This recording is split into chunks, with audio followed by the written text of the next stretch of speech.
میری زندگی کا مقصد تیرے دین کی سرفرازی، میں اسی لیے مسلمان، میں اسی لیے نمازی۔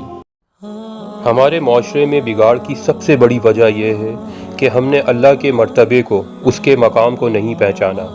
کہہ سن کر جو باتیں ہم تک پہنچ گئی ہیں، ہم نے اللہ کے بارے میں انہی میں سے اپنے مطلب کی نصیحتیں نکال کے اللہ کی ذات کو اپنے طور پہ سمجھ لیا ہے۔ کچھ لوگوں کے نزدیک اللہ اتنا رحیم ہے کہ آپ ساری زندگی اللہ کی نافرمانی کرتے رہیں، اس کے بتائے ہوئے فرائض کو رونتے چلے جائیں، بس مرتے وقت معافی مانگ لیں۔ یا پھر چونکہ ہم حضور صلی اللہ علیہ وسلم کی امت سے ہیں تو اسی وسیلے کی وجہ سے اللہ ہمارے سارے گناہ معاف کر دے گا۔ یا پھر اللہ اتنا عذاب دینے والا ہے کہ کتنی بھی نیکیاں کر لو، اچھے کام کر لو، اللہ کو راضی نہیں کر سکتے۔ تو بہتر ہے پھر اس محنت میں اپنی زندگی کو کیوں ضائع کیا جائے۔ اپنی مرضی کی زندگی گزارتے ہیں، عیش کرتے ہیں، آخرت میں تو سزا ملنی ہی ہے، کیونکہ اللہ تو بہت ظالم ہے۔ اللہ سے دوری کی سب سے بڑی وجہ اللہ کی کتاب سے دوری ہے۔ یہاں تو کچھ لوگ ایسا کہتے ہیں کہ قرآن کو سمجھنے کے لیے 15 علوم درکار ہیں، اس لیے ہر کوئی قرآن کو خود سے نہیں سمجھ سکتا۔ پہلے آپ ان 15 علوم کو سیکھیں، پھر قرآن سمجھ میں آئے گا، ورنہ پھر ان لوگوں سے پوچھا جائے جن کو یہ 15 علوم آتے ہیں، تاکہ ان کی دکان چلتی رہے۔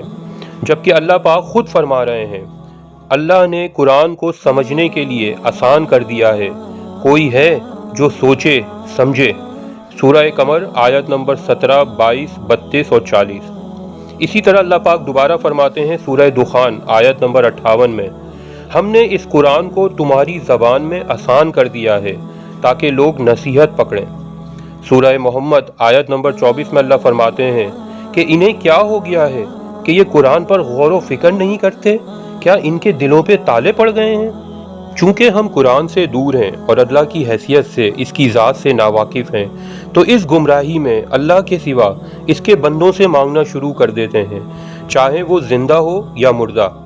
سورہ نحل آیت نمبر 21 میں آتا ہے، قبر میں دفن شدہ لوگ مردہ ہیں، ان کو تو یہ بھی نہیں معلوم کہ وہ کب اٹھائے جائیں گے۔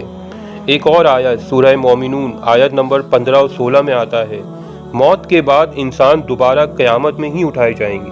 حضرت عیسیٰ علیہ السلام جو اللہ کے جلیل القدر پیغمبر گزرے ہیں، سورہ مائدہ آیت نمبر 116 سے 118 کے درمیان ان کا واقعہ آیا ہے کہ جب قیامت کے روز اللہ پاک حضرت عیسیٰ علیہ السلام سے پوچھیں گے کہ عیسیٰ، کیا تم نے اپنے لوگوں کو یہ کہا تھا کہ میں اور میری ماں یعنی حضرت مریم علیہ السلام معبود ہیں، تم میری عبادت کرو؟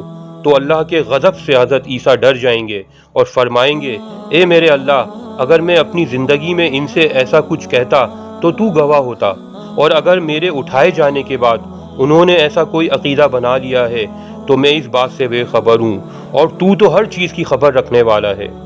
حضرت عیسیٰ علیہ السلام اپنی امت کے بھٹکنے کی ذمہ داری نہیں لیں گے کہ ان کے اٹھائے جانے کے بعد دنیا میں ان کی امت نے کیا عقیدہ بنا لیا، اس کی خبر صرف اللہ کو ہے۔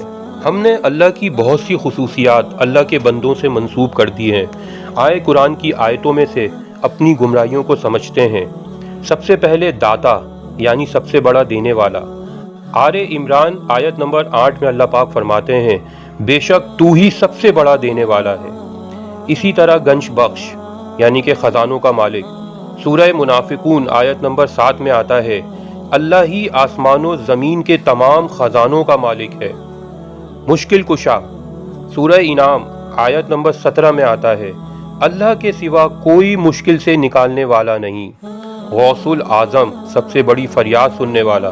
اس کے بارے میں اللہ پاک فرماتے ہیں سورہ نمل آیت نمبر 62، اور کون ہے جو دکھے دل کی دعا سنتا ہے اور برائی سے اس کو دور کرتا ہے، اولاد دینے والا۔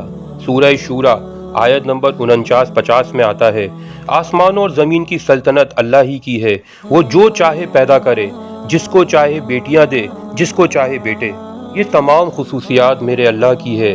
اگر ہم ان مشکلات سے نکلنے کے لیے کسی سے دعا کرنا تو دور کی بات، کسی سے امید بھی رکھیں گے تو ہم شرک کریں گے۔ سورہ بقرہ آیت نمبر 186 میں اللہ پاک کہتے ہیں، اے حبیب، جب تم سے میرے بندے میرے بارے میں سوال کریں تو ان سے کہہ دینا کہ میں بے شک ان کے نزدیک ہوں، میں دعا کرنے والے کی ہر دعا قبول کرتا ہوں۔